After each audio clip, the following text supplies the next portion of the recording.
Hola a todos y a todas, ¿cómo estáis? Espero que estéis genial. Bienvenidos y bienvenidas a un nuevo capítulo de nuestro canal de YouTube, a todos los que nos estáis viendo, y bienvenidos a un nuevo capítulo de nuestro podcast, a los que nos escucháis. Hoy tenemos la fortuna de hablar con una persona que es una referencia en el mundo de la salud, del entrenamiento y la nutrición en España, y que tiene una amplia trayectoria y un amplísimo conocimiento en todos los temas de los que habla. Él es Marcos Vázquez, es el fundador del podcast Fitness Revolucionario, y vamos a tener la suerte, como os he dicho, de hablar con él, dar todo un rodeo a lo que considera importante para la salud, ver su trayectoria y muchas cosas que nos va a aportar en esta maravillosa entrevista. Así que no os perdáis ni un detalle. Así que sin más dilación,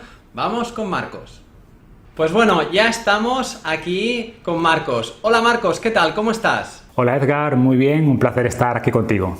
Como decía a toda la audiencia, Marcos tiene una amplia trayectoria en el mundo de la salud, ha ayudado a muchísimas personas a mejorar su calidad de vida y actualmente está metido en 1000 proyectos que siguen sumando a todo ese patrimonio que nos está dejando. Todos son joyas, pero sí que me gustaría, Marcos, que pudiéramos, por tu parte, de tu viva voz, a las personas que quizás todavía por aquí no te conozcan, que les des una pincelada de cómo ha sido toda esta trayectoria y cómo estás ahora.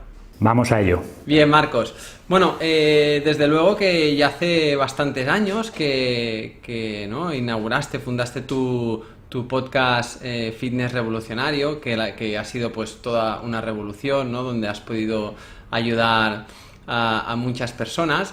No sé si para acabar de ubicar pues a la gente, quien pueda haber por aquí que no te haya escuchado antes o no te conozca, ¿cómo nos podrías resumir cómo ha ido toda esta experiencia así en un atis? Pues sí, ha sido una experiencia intensa, ¿no? Estos 10 años desde que empecé a escribir prácticamente como un hobby para mi grupo cercano sobre las ideas que les transmitía, esas ideas locas sobre ayuno intermitente, dieta cetogénica, caminar descalzo, entrenar con el propio cuerpo, que no eran malas las grasas y que podíamos comer más huevos, etcétera, etcétera. Un montón de ideas que de aquella sonaban un poquito locas, un poquito extremas, pero que por suerte los últimos 10 años pues se ha ido acumulando, por un lado, la evidencia científica y los estudios y los metaanálisis, pero por otro también la experiencia práctica de la gente, ¿no? Que después de fracasar con miles de estrategias clásicas, como yo siempre digo, de dieta baja en grasa, de máquinas de cardio al fallo, pues pasar a hacer un poco este tipo de prácticas, vamos a decir así, que recomiendo, pues ha notado cambios muy positivos, insisto, resultados que no habían logrado después de un montón de intentos con los enfoques clásicos, y ver cómo después se van formando comunidades alrededor de estas ideas, de estas prácticas, y ver cómo crece, por un lado, evidentemente, Fitness Revolucionario, pero sobre todo cómo se expanden estas ideas, cómo más gente empieza a obtener beneficio de todas ellas, pues ha sido la verdad que un proceso muy enriquecedor personalmente y muy satisfactorio, ¿no? Sí, desde luego, Marcos, que hace 10 o 15 años hablabas del ayuno intermitente o del ayuno o de las cosas que has comentado, y bueno, tenías que vigilar incluso en qué círculo lo hacías, porque la gente te miraba un poquito. Ahora, gracias también a la ciencia, ¿no? Cómo se ha volcado. Supongo que también por ¿no? la intuición de esas mejoras que pueden haber detrás de todos esos procesos, pues cada vez, está más consolidado, más consensuado, más evidenciado, y podemos tener ahí herramientas que ayuden a transformar a muchas personas, ¿no? Porque en general, Marcos, de toda tu trayectoria, ¿no? Todos tus estudios, porque ¿no? Todo lo detallas con una precisión muy valorosa. Entonces, ¿qué dirías que serían para ti a día de hoy aquellas, ¿no? claves que, ¿no? la gente que escuchara así de forma rápida debería prestar atención en su vida? A ver, así de manera global, a mí me gusta conceptualizar la salud o los pilares de la salud, como yo los entiendo, como un taburete con 3 patas, ¿no? Y estas patas son la alimentación por un lado, la actividad física y el descanso. Y me gusta este concepto del taburete porque la idea es que si cualquiera de estas patas está desajustada o cojea, pues al final el taburete se tambalea, ¿no?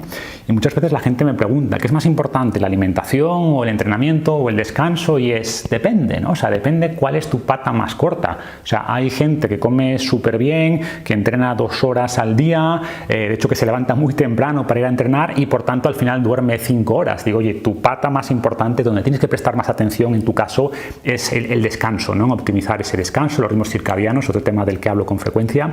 O al revés, hay gente que cuida el descanso, que cuida la alimentación, real fooding, ayunos intermitentes y lo que quieras, pero luego sin embargo son sedentarios y hacen muy poca actividad física. Pues claramente en esas personas lo que más va a beneficiar su salud es hacer más énfasis en la actividad física. Entonces los 3 pilares son muy importantes.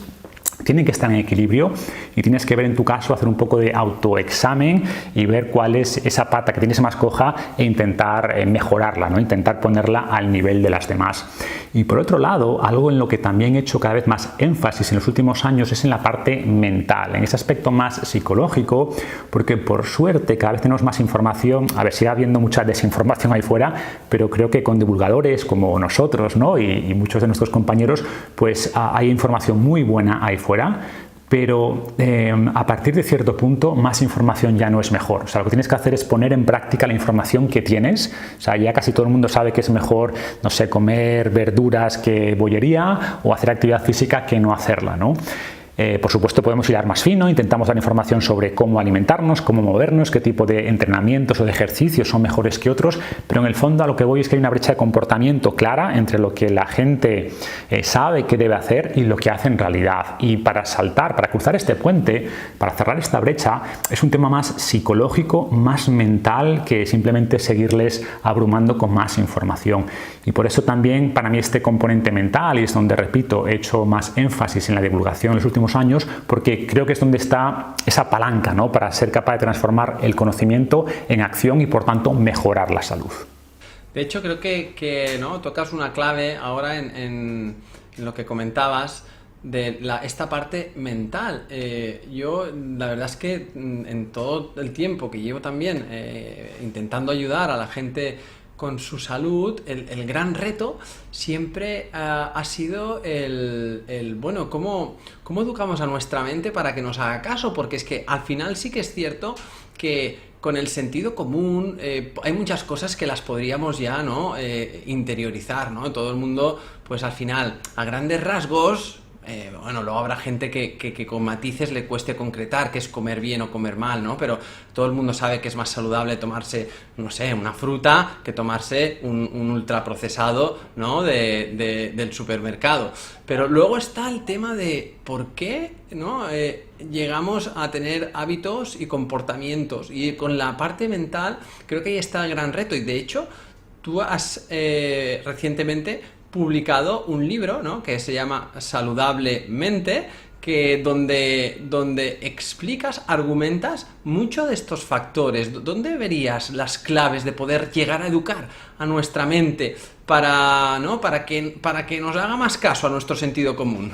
Sí, yo creo que este tema hay que verlo desde 2 niveles, ¿no? El fisiológico y el psicológico. Por eso en realidad tengo 2 libros, Saludablemente, como mencionas, que ataca más la parte fisiológica, e Invicto, que intenta ir más por el lado psicológico. ¿Y cómo me imagino esta diferencia? O sea, primero tenemos que entender que muchas de esas cosas que llamamos fuerza mental o fuerza de voluntad o disciplina tienen un componente fisiológico. Por ejemplo, sabemos que si no hemos dormido bien, pues nuestro cerebro es más impulsivo, como que hay menos riego sanguíneo a la corteza prefrontal y por tanto más impulsividad, vamos a gravitar más hacia comida más hiperpalatable, nos va a costar más entrenar, ¿no? Vencer esa procrastinación.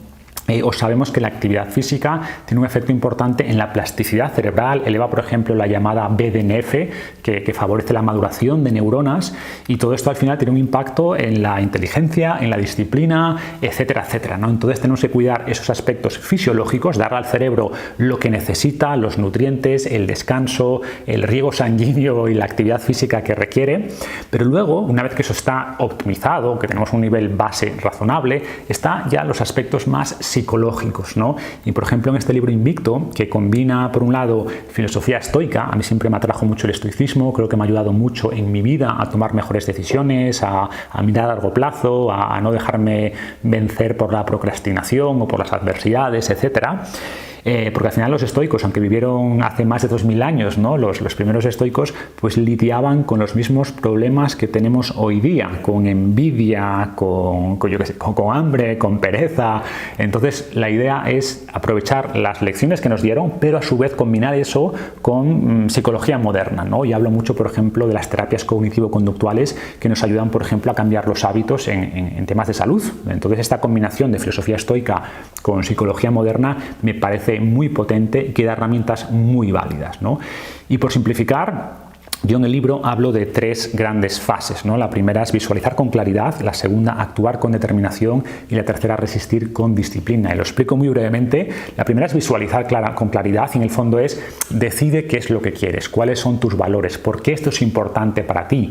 Muchas veces cuando pensamos en mejorar la salud empezamos con el cómo, qué plan voy a hacer esta dieta o aquella. Tenemos que ir un paso antes, empezar con el por qué. ¿Cuál es mi objetivo? ¿Cuáles son mis valores? ¿No? Si digo que valoro la salud, pero luego no la cuido, hay claramente aquí un conflicto entre lo que digo que es importante para mí y la realidad de mi comportamiento. Y este tipo de proceso de clarificación de valores, de definir por qué quieres hacer las cosas, es muy importante, ¿no? Entonces, ese componente de visualizar con claridad y después viene la acción. Muchas veces tenemos estos grandes planes, pero luego no damos el paso y no damos el paso pues porque nos vence la pereza o porque no somos capaces de traducir un gran plan en pasos concretos, ¿no? Entonces en el libro explico cómo vencer la procrastinación, cómo empezar con objetivos pequeños, cómo programar de alguna manera nuestra mente, ¿no? En el sentido de marcarnos escenarios de organizar mi tiempo, de planificar mi agenda. Entonces, insisto, toco mucho más detalle en el libro. Y la tercera parte es resiste con disciplina, ¿no? Porque incluso cuando empiezas, vences la procrastinación, empiezas a dar esos pasos en la dirección que te has marcado, pues surgen problemas, surgen tentaciones. Sabemos, por ejemplo, el efecto que tiene la presión social. Al final los hábitos son contagiosos y por tanto si estás en un grupo que tiene ciertos hábitos que no favorecen tu salud, en el momento en que tú empiezas a cambiar, pues muchas veces es la gente cercana la que te echa para atrás, ¿no? Y tú estás tentado pues de seguir el rebaño, de no destacar. Entonces ser capaz de vencer la tentación tanto de ultraprocesados como vencer la pereza, como vencer esa presión social que muchas veces es la que nos hace actuar mal, pues es fundamental, ¿no? Pero insisto, hay que atacarlo desde la doble perspectiva, la fisiológica, ir mejorando esos hábitos que al final van a hacer que sea más fácil mejorar nuestro foco, nuestra atención y por tanto mejorar nuestros hábitos, y después dotarnos de esas herramientas psicológicas que nos van a ayudar en este proceso de cambio, ¿no? Sí, está claro. Además, a la referencia que hacías, ¿no? Al taburete inicial con el que empezábamos la conversación, que también es importante que la gente entendamos que cuanto más equilibrado este taburete y como, ¿no? Cuando se integren trabajos o disciplinas o buenos comportamientos en esas diferentes áreas, todas las áreas se interrelacionan, ¿no? Y evidentemente pues todo va a ser más sencillo de todos estos factores mentales si las áreas están en equilibrio. Va a haber pues menos inflamación, nuestra microbiota va a estar más, ¿no? Va a ser más diversa, va a estar más estable, vamos a generar menos moléculas inflamatorias que pueden ir desde el intestino hasta nuestra salud cerebral y todo ello, claro, interferir en los receptores diana que sabemos a día de hoy que pues muchos neurotransmisores intestinales necesitan para que tengamos un buen equilibrio a nivel emocional, hormonal y demás, que todo vaya estando lo más cuidado posible, como una plantita que riegas cada día pues con buena calidad, supongo. Exacto, has tocado un tema súper interesante, por ejemplo, que es el de la microbiota, y tenemos mucha evidencia sobre cómo nuestras bacterias afectan nuestro comportamiento, ¿no? En parte vía esa inflamación que comentabas, pero también muchas bacterias producen neurotransmisores, y si no tenemos esos neurotransmisores va a ser mucho más difícil modular nuestro comportamiento, o sabemos que hay ciertas bacterias que nos tientan más hacia productos hiperpalatables. Entonces vemos cómo al final todo está conectado. Sí, sí, por supuesto. Además, hay algo que de todo tu trabajo también que me ha llamado mucho la atención, ¿no? Que sobre todo a partir de tu libro Salud Salvaje, donde al final, claro, hay mucha vinculación a nuestro ancestro, ¿no? Hemos heredado de él todo un mapa genómico que a día de hoy lo encontramos pues viviendo en un contexto totalmente alterado a lo que realmente hemos evolucionado, y que eso es en muchas ocasiones la base de muchos de los problemas de salud que tenemos, ¿no? Como la epigenética actual que tenemos, o sea, ese entorno en el que convivimos, pues interactúa de una manera pues muy brusca contra nuestra naturaleza genética, y eso desarregla mucho, porque claro, nuestros antepasados pues no tenían, ¿no? ni el acceso alimentario que tenemos ahora, ¿no? Esta sobreabundancia, ni completamente, ¿no? expuestos a polimedicaciones o a ambientes contaminados, o al estrés, el tipo de vida, el tipo de sueño que tenemos, ¿no? Y ahí pues este trabajo me lo veo pues muy acertado para entender. Sí, es este concepto de salud salvaje, ¿no? Que hay gente que le choca porque asociamos salvaje con peyorativo, pero en el fondo tenemos que entender que nuestros genes son salvajes, y por tanto la cultura, la civilización ha aportado cosas muy buenas, por supuesto, pero nuestros genes al final evolucionaron en un entorno totalmente distinto al actual, y yo siempre digo que están mejor adaptados a la adversidad que a un exceso de confort. Entonces muchas enfermedades crónicas modernas se deben precisamente a esta discrepancia, a esta incoherencia evolutiva, ¿no? Entre el entorno en el que evolucionaron nuestros genes y el entorno en el que tienen que sobrevivir actualmente.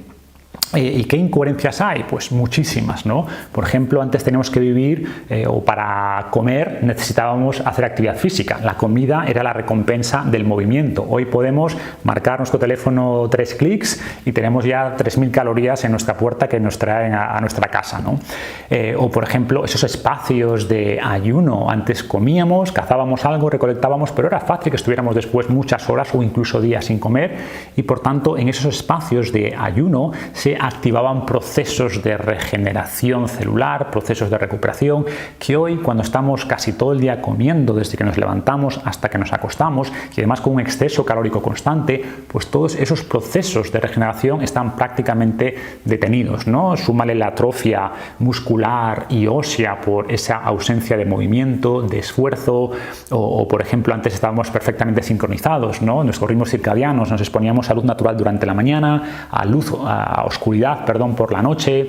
Sabemos que esto pues es la clave para sincronizar los ritmos circadianos. Nos exponíamos al sol de manera gradual, y el sol en exceso es problemático, por supuesto, pero hoy mucha más gente tiene problemas por deficiencia de sol que por exceso de sol, ¿no? Y la deficiencia de sol no solo se traduce en falta de vitamina D, sino también una menor producción de óxido nítrico. Sabemos que eleva el riesgo de depresión, eleva la miopía, el hecho de no exponerse a luz natural, etcétera, etcétera. O el hecho de caminar descalzos, o el hecho de exponerse a los elementos. Sabemos que la exposición puntual al frío y al calor nos beneficia.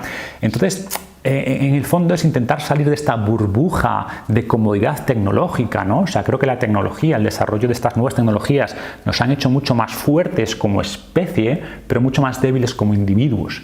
Entonces se trata de aprovechar, por supuesto, los beneficios de la tecnología, del desarrollo, pero entendiendo que este exceso de comodidad, de abundancia, esta escasez de pequeños estresores, que es un concepto que en biología se llama hormesis, ¿no? Sabemos que al exponernos a pequeños estresores, pues nos fortalecemos.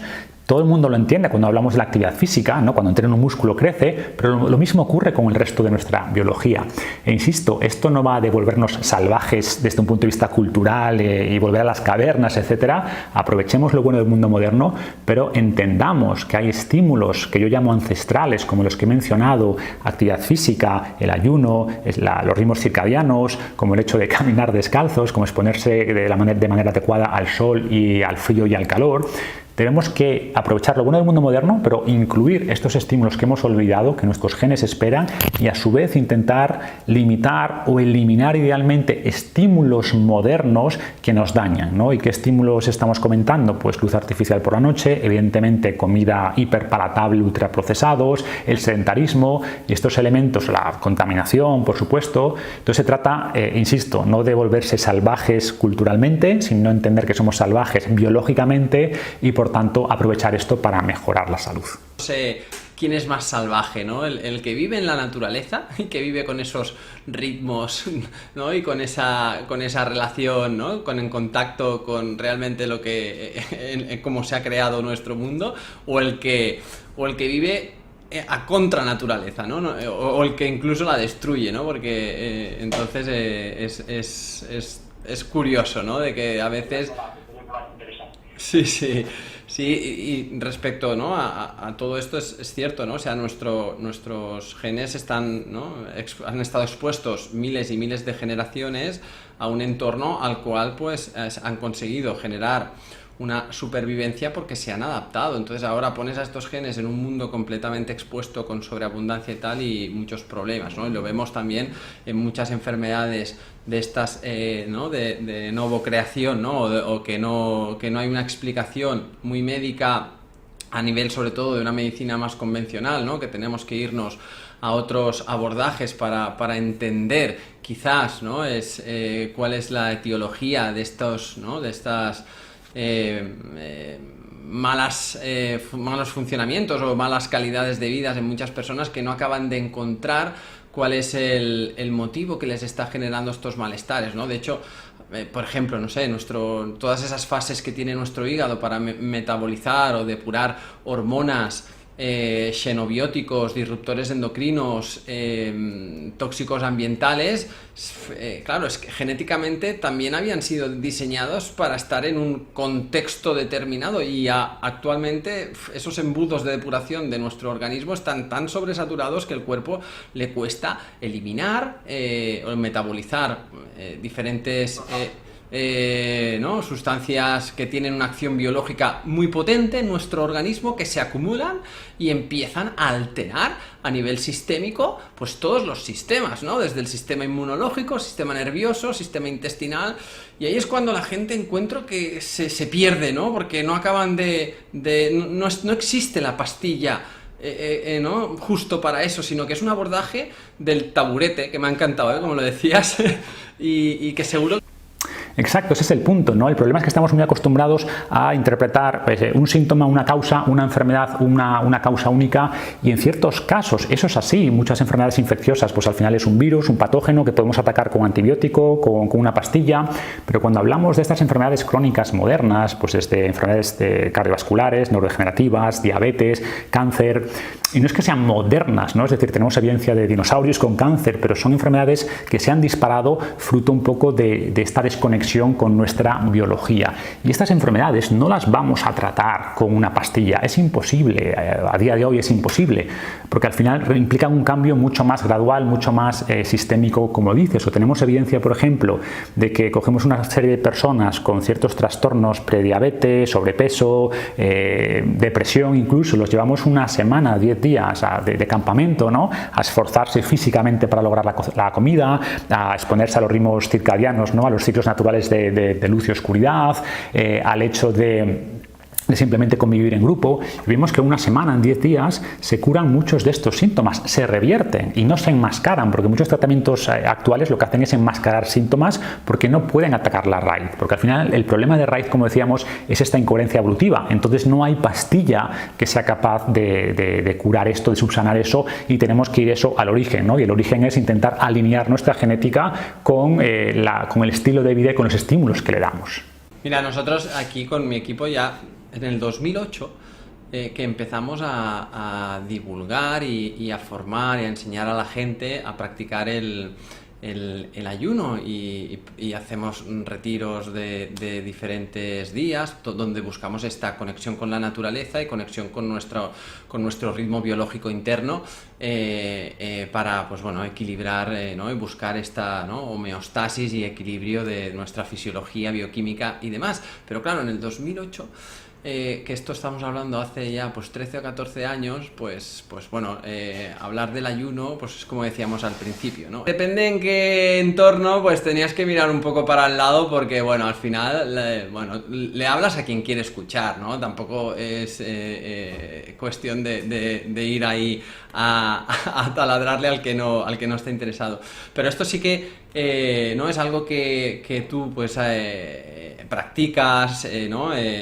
Has escrito, has hablado sobre ello y sí que, bueno, me gustaría también, porque nuestra audiencia pues nos sigue mucho por el tema del ayuno y demás, pues cómo es, ¿no? Tu experiencia con el ayuno, incluso, pues, bueno, también en tu trayectoria, ¿no? Que cómo has ido viendo un poco el cambio y en el punto en el que ves que estamos ahora. Sí, pues como decía al principio, ¿no? La verdad que el cambio en esos últimos 10, 12 años, ¿no? Los primeros que empezábamos a hablar del ayuno intermitente hace tanto tiempo, pues nos tildaban de locos, pero yo honestamente veía muy poco riesgo, porque en el fondo, como decíamos antes, es lógico pensar que el ser humano está perfectamente adaptado al ayuno. De hecho, esto de comer 5 veces al día es algo totalmente moderno desde la revolución industrial y por tanto veía muy poco riesgo y veía que me sentaba muy bien, ¿vale? Y además que a mi entorno le sentaba muy bien, eran ellos los que me preguntaban, empezábamos un poco a experimentar distintos protocolos donde cuando había todavía poquita información. Y por suerte, poco a poco, empezó a haber más estudios, ¿no? Cuando yo empecé a divulgar, es cierto que había unos cuantos estudios, pero pocos en humanos y la mayoría en animales. Pero los pocos que había en humanos mostraban buenos beneficios y sobre todo cero riesgo, y los que había en animales pues eran mucho más claros en los beneficios que esto podía tener, no solo en pérdida de peso, sino en longevidad, por ejemplo. Era una de las pocas intervenciones que eran capaces de extender la vida en los animales. No sé si tiene el mismo efecto en humanos, pero como digo, veía muchos beneficios y no solo fisiológicos, sino también psicológicos, ¿no? Entonces, insisto, veía beneficios y muy poco riesgo. Y cuando digo beneficios psicológicos, porque los fisiológicos pues cada vez están más claros, tú hablas mucho de ellos, pero para mí los beneficios psicológicos también son muy importantes porque veía un montón de personas obsesionadas con esta idea de que tenemos que comer cada 3 horas. Si no comemos cada 3 horas se ralentiza el metabolismo o pierdes músculo y unas cosas absurdas, y como digo, la gente tenía miedo de no comer, ¿no? Y yo lo veía como el contrario, como una libertad absoluta, saber que estaba perfectamente preparado para no comer o para saltarme una comida, o si hacía un viaje en avión no tener que comerme la comida del avión, o saber que podía hacer un entrenamiento en ayunas por la mañana y tener energía y no sentirme mal. Entonces, como digo, te da una libertad psicológica muy importante y para mí esto fue también uno de los grandes beneficios que vi, ¿no? Después, insisto, poco a poco, a medida que en los últimos años han ido saliendo estudios, metaanálisis, revisiones en revistas muy prestigiosas hablando de los beneficios del ayuno, pues al final pues es muy satisfactorio, ¿no? Y ver cómo muchas personas de nuevo han sido capaces de mejorar sus hábitos gracias al ayuno, pues es fundamental. También quiero decir que yo lo veo como una herramienta, no lo veo como la panacea, como la cura de todos los males, es una herramienta, pero cuantas más herramientas tengamos en nuestra caja de herramientas, pues más capacidad vamos a tener de lograr un beneficio en nuestra salud, ¿no? Por supuesto que evidentemente es una herramienta que yo la verdad es que considero que es una herramienta con un potencial increíble para mejorar la salud de muchísimas personas, porque creo que acerca mucho a ese contexto evolutivo, pero por supuesto que no es palomitas para todos, ¿sabes? O sea, dependiendo para qué persona, pues le encajará más, menos, vamos a estudiarlo y que cada uno vaya avanzando en su experiencia y vaya viendo cómo pues, ¿no? se siente y qué le aporta, por supuesto. Pues Marcos, la verdad es que ha sido un placer hablar contigo de todas estas cosas. Te agradezco muchísimo tus aportaciones seguro que ayudarán a que sigamos ahí motivados y sigamos en el camino de la salud, pero en un camino lleno de ilusión y de ganas de estar en él, de disfrutarlo. Oye, Marcos, un placer y espero que tenías un montón de cosas por hacer, que te vayan todas bien y nos vemos pronto. Seguro que sí. Un abrazo, Edgar. Venga, un abrazo. Adiós. Ayudarnos a crear más contenido como este, nos ayudaría muchísimo que nos dejes una reseña de 5 estrellas en iTunes, Spotify, iVoox o donde quiera que nos escuches.